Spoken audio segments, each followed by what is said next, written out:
One of the hardest things seniors face is when to give up their license and independence. Bev and Ross McTaggart don't move too quickly anymore. They both have Parkinson's disease. Ross lost his license over a year ago after failing to pass a road test. He still has the letter the Ministry of Transportation sent him. I learned to drive in a one-ton pickup. I had a double clutch. It upsets me every time I read that letter. Living here is going to be okay for a while, but then when it comes to a point where Bev can't drive, then what? What I see us doing then is to go to a facility where it's assisted living. The McTaggarts need to drive to get to their closest grocery store. Ross says the loss of his license was the moment he lost his independence.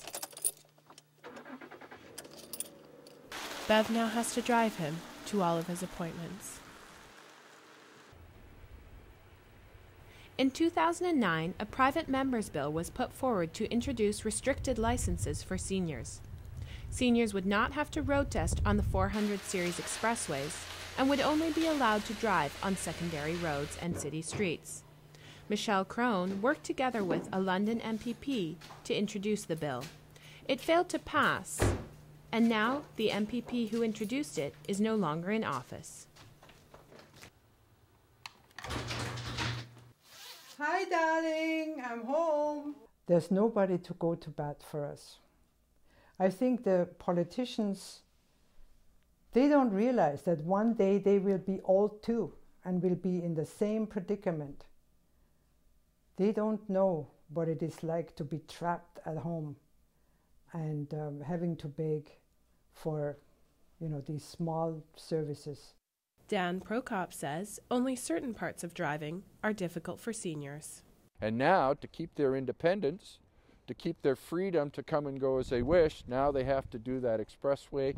And if they haven't practiced it and they haven't done it for quite a while, it's extremely stressful and extremely dangerous. Jan Polgar studies senior driving at Western University.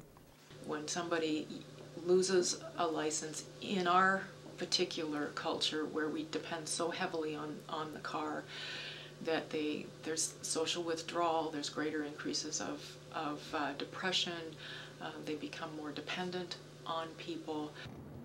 Bev is driving to the grocery store. She is out in the car almost every day. For now, she is able to handle that much driving. Bev says she and Ross will take the future one day at a time. As the baby boomers age, the number of drivers with cognitive and physical impairments is set to grow. Finding a way to balance road safety while allowing seniors to maintain their independence will be a challenge for future governments.